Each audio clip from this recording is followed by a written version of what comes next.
The community told me terrible things. What things?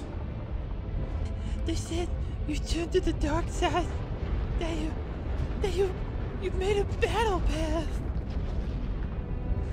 The community is trying to turn you against me. You're not the same. Liar! You're with them! No! You brought them here to kill me! No! Bring him back, Siege. Bring him back. You turned him against me! You have done that yourself.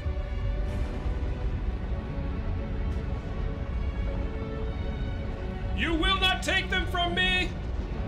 Your battle pass and lust for money have already done that. It's over, Yubi! I'm done playing your game! You underestimate my reworks. Don't try it!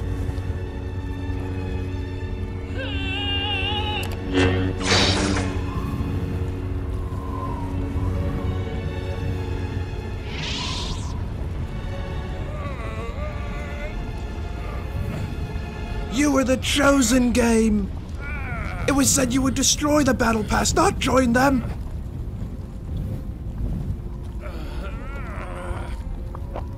Bring balance to lean spamming, not make it a feature! Just play me!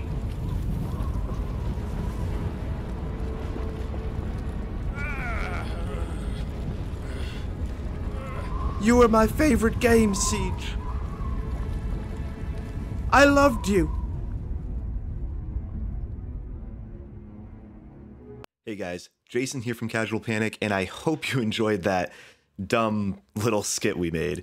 To sort of use as a segue into this video, Rainbow Six Siege is one of me and Duffy's all-time favorite shooters, and was the game that him and I and a few other friends of ours bonded over for the past 4 years. Before the last few seasons when we stopped playing, we were playing Siege at the mid to high gold level, and aside from its competitive nature, it really was just a really fun shooter. And you know, no matter what we say in this video, I still believe Siege is one of, if not the best first-person shooter games ever made. But that being said, as of late, we're having a hard time dealing with the current climate of Siege. This video started off as somewhat being a podcast between me and Duffy, kind of going over the things that really disappoint us about Siege now, and ultimately explain why we don't play the game that much anymore. Hopefully you guys can level with us on some of these topics and understand that we are coming from a platform of love for the game, even though we kind of sound a little salty. That being said, sit back and listen to two old Siege players complain about the game. I hope you enjoy. Yeah, Jason, there was definitely something about this game that really worked well for our friend group when we played, and we loved everything about it. But the one thing that seemed to happen is that there seemed to be a shift. There was a huge thing where it just felt like the game's tone, everything else had just changed. But the main thing I want to talk about to start is sort of what we call the Fortnite effect, which was sort of the nail in the coffin for me, which we'll talk about what led to it more. But really for me, it was when the battle pass and the changing the way their loot boxes worked or their alpha packs, things like that changed in the game that you could tell was a way to compete with Fortnite, was a way to sort of bring in the audience that they didn't have because of Fortnite. And really, ultimately, what it did to lose people like us who've been playing the game for years. And I know we're not alone in the community when it comes to that. And I know we're obviously not going to be the main voice of the community either in terms of the opinion. But there's something about the game where it just changed so much and we just didn't understand. And it was this attempt to fight or compete with Fortnite that you kind of see where everything changed. And I'm going to start it off by talking about one of Siege's events they did that started off really fun and then led down this rabbit hole. And that was Rainbow is Magic.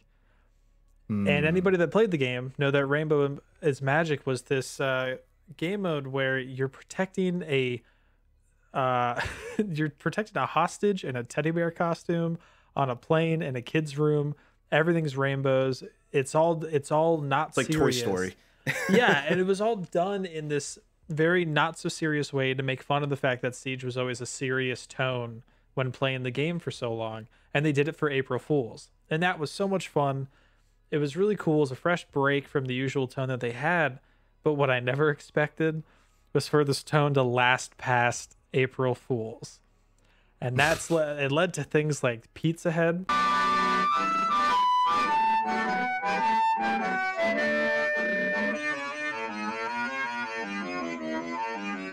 And just me hating it. And Mop Head. Mop.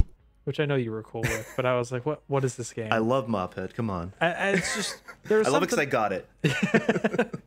There was something about the game where it's just all these changes, just like, and not even gameplay, just these changes in general that just unfortunately made me kind of get tired of whatever they were doing because it just didn't make any sense. Let's look back on Rainbow's lore for a second, right? I mean, they are this international team of operatives that were put together to handle these global crises, and now it's like, what are they doing? They're playing paintball now. Is the lore? They are airsoft gladiators. That is what they are now. Oh, okay. Yeah. All right. And like the whole idea behind them, being secret operatives that again are only called in to handle the world's crises and things like that's all thrown out the window. They're like, it's like the Super Bowl now. That happens every year now. To look at that compared to what like Chimera was when that update came out years back, like it's so crazy how much they've shifted, and very clearly is meant to be in this effort to like just be more casual, which I understand is worth doing in order to bring in casual players. But in terms of people that like you and me dedicated so much time, effort, and even money into the game, it makes no sense. Like story-wise, lore-wise, like I don't understand any of that. And that's what's confused me the most is like, aren't these people supposed to be like doing certain special operations and secret missions to like help the world? And all of a sudden they were invited to like a beach party and they're like, well, we'll just keep doing this because it's fun. It makes no sense to me. I want to touch on Chimera for a second because in a way, Chimera is that change of tone that you think that on face value, you'd be like, oh, they're putting a zombie mode. That's super unrealistic. So why would these guys say they like that mode? And while I agree it was unrealistic, and part of the reason I've been pushing away from Siege a little bit is the not realistic approaches that they've been taking, Chimera still had a darker tone, a realistic tone to its sci-fi element, and gave value to the operators' personalities and the fact that they are this unit that works together to actually make a difference in the world. And it's like, bringing up the paintball thing just makes me sad because I'm just like, these are the guys that stopped an alien invasion / zombie invasion like 2 years ago. Yeah, it's crazy. And even looking at the other events like the zombie mode they've done, or even the showdown cowboy mode that they did, there's a certain tone, which I'll say probably way too many times in this video, that they set when they do those game modes where it's a bit more not serious, but in a sense they make an effort to match what it's supposed to feel like for those things. So like the cowboy mode, the skins, the things they do very clearly match a Western feel for like the characters, and then they made this cool game mode only using weapons that would have been used for that.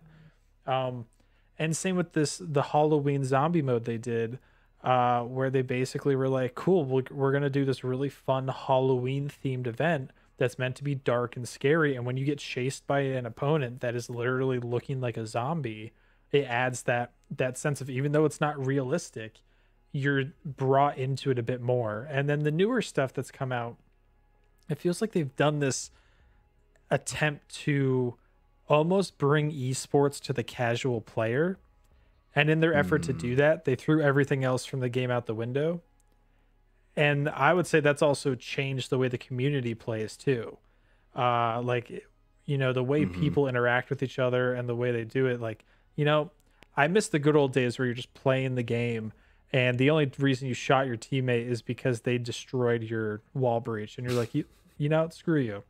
And nowadays it's like, oh, my teammate is literally shooting me in the head so they can kill the guy that's in between us. And they don't care what's going on. Or the person defusing. Yeah. Oh yeah, I mean, to be fair, people still did that so that they could punch that thing to death. But nowadays, and some people might not even know what I mean by that. Nowadays, it's just completely changed the way. Like, I wouldn't say toxicity has changed in levels, but the way in which people are toxic to each other has definitely changed, and there's a bit more consistency to it. It's like, obviously the game is a competitive game and people care about their ranks and people care about doing well, but I feel like, and Shroud actually mentioned this a couple of months ago, it's like the game in its current state is almost too competitive, and people and the community has taken it almost too seriously, that we just can't have fun anymore. Like, it's literally just like, you cannot have fun in Siege anymore. You can if you 5-stack, but like, even then the enemy team just finds ways like to ruin it. Like, for example, the Mute Protocol event was supposed to be this fun event, which kind of leans on what you were saying before, Duffy, about like they were making these casual game modes with like competitive things in it, which, you know, I understand. But people found ways to break that to get a competitive edge. And it's like, it's not funny that you're running around being invisible, killing people. Like, that's just not funny. You went through great lengths to do that, and it's like, clearly you're doing this because you want to win. And it's like, this is like, come on, guys. You know? Yeah. That was what really pissed me off. It's like, Siege has become a chore, and it's like, it seems the more changes they put into the game, the less interested I get, and the more I'm like, the more it solidifies our position on this, where it's like, we are and again, we could be the pity party here. We could be the people that are just like, no, this, you know, this video is called "This is why we stopped playing Siege." I like to believe that there are some people who agree with us, and I see online that there are people who agree with us. But the gameplay change that I'm sort of segueing into here is the Zofia change, and I get it, like, a little bit. I'm trying to see reason with both parties here. I understand that she's a mechanic that's sort of unknown. Like, if you were a new player coming into this game, you wouldn't even know she had this mechanic. But it's a mechanic that's been in the game for 3 years now. And they simply, and I don't care who you are. I've seen on I've seen on Twitter all the content creators, all of the people getting paid by Ubisoft, or at least endorsed by Ubisoft, to talk about the problem. Not one of them has even reasoned with the side of the community that's like, why are you changing this? They just they silence them. They don't even listen to us. And I get it. The Zofia thing made it so that a pro team lost a game. Big whoop. Like, that's the point. Like, that mechanic was there and it worked. It never works, but it did this one time and it was beautiful.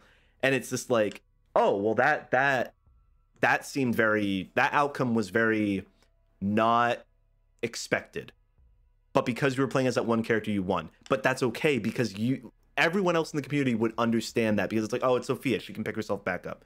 Whoop-de-doo. Doc can do the same thing. You know what I'm trying to say here? Like, I don't understand why we on the side of, hey, we want to keep that, don't get a voice at all in any of this. It just seems like Ubisoft, all the pros, all the streamers, all the content creators are all making the decisions, and then you either praise them or you get left in the dust. Yeah, the Zofia change has really shown how there's a big shift in what's going on in terms of how they make their decisions, and how it really has come down to the shift in community as well. I mean, we know back in like 2019, we saw like a couple lead developers and just project leads on Siege leave to do other Ubisoft projects, and it almost feels like it correlates pretty well with when the game started to change throughout 2019 and 2020. And that's when we both started to see ourselves play the game a lot less, and our whole group did. Yep. It's another thing to go, people got mad about this pro match, we're going to change it. It's, you know, it's like, oh, we don't like that there's offsides in soccer, and then FIFA just goes, you got it. Crazy to believe. Some other streamers have talked about this, but like, we haven't gotten a new map, like brand new location in Siege, in almost 2 years now. I feel like the reworks, except for a few exclusive ones, haven't been very good. And I think you feel the same way, Duffy. Certainly about like the new house, for example, just like was totally unnecessary, I feel.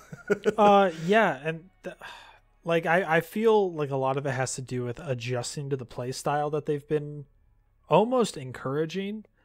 And that was the big thing for us. sure. There seemed to be a moment where it almost felt like more Call of Duty players were jumping into the game. And I'm not against people that play both games happening. Like we play both.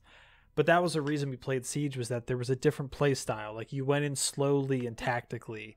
And that's the really weird part, is like they were like, okay, let's make it so that there's these tighter corners where you got to run in and really win that fight when you do that. And so we make these people try a lot harder and have all these weird peak angles that make it so that when you're rushing in, maybe people have a better chance, or when fix these things. It was more of a change just for the sake of having the change.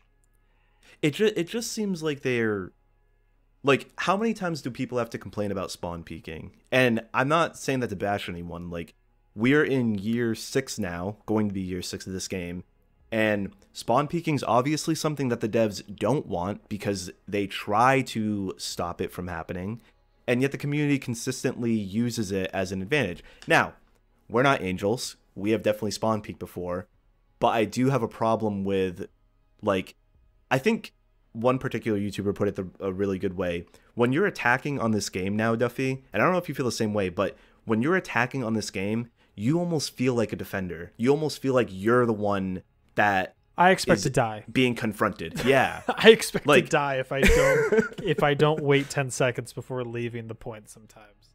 Is they're like, well, we've heard that that's an issue, so we've blocked off this window, but we need to open up this other one so that you can still climb in, but they can also climb out and shoot you.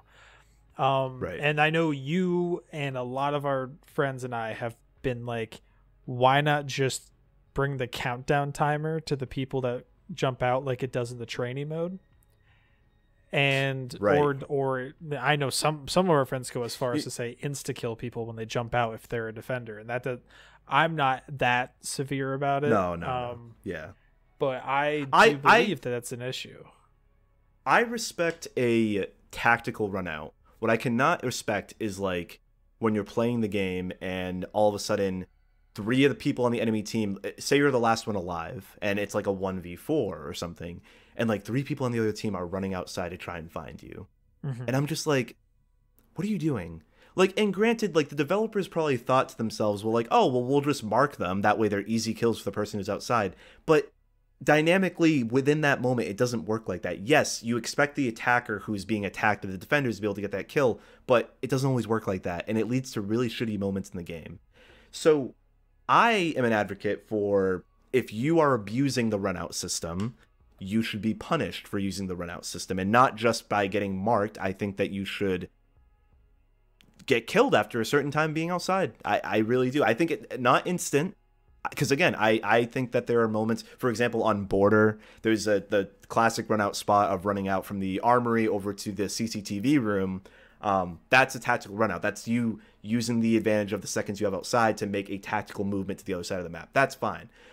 But what I don't like is when people are abusing it simply because they're kill hungry and they're trying to make a mockery of the other player. I know it's a big one for you, is like the mouse and keyboard on Xbox. Yes. And things like that.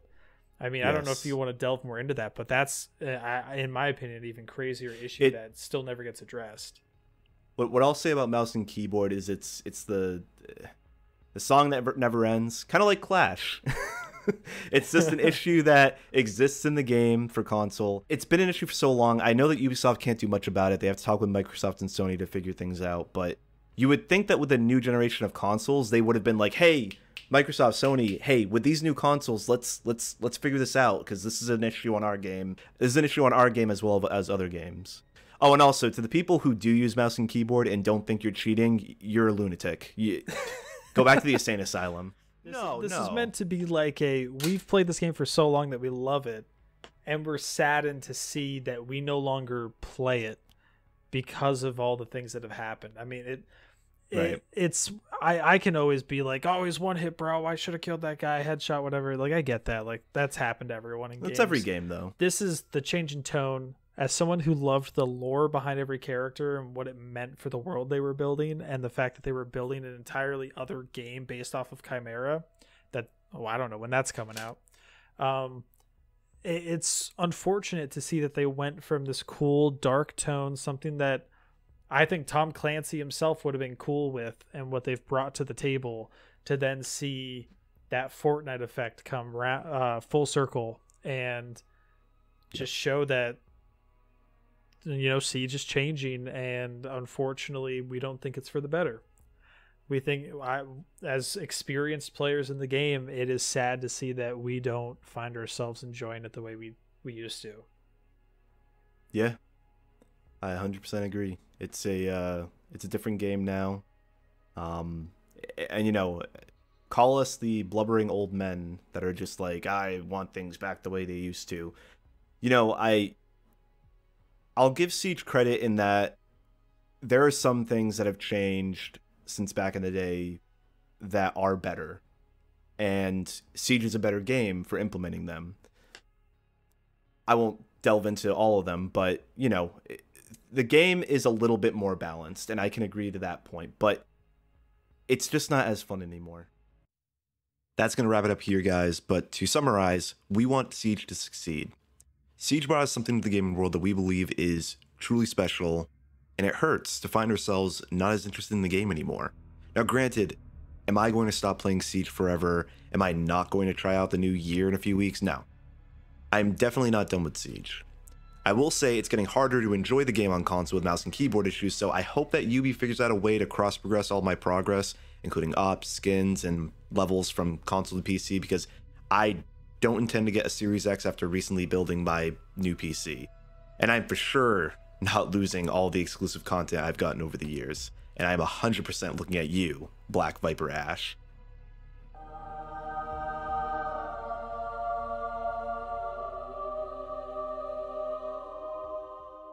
But I will be here, jumping in every now and then, and I will be here for the road to 100 ops.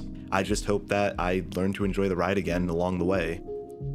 Thank you guys for tuning into Casual Panic. I've been Jason, you've been awesome. I'll see you in the next one.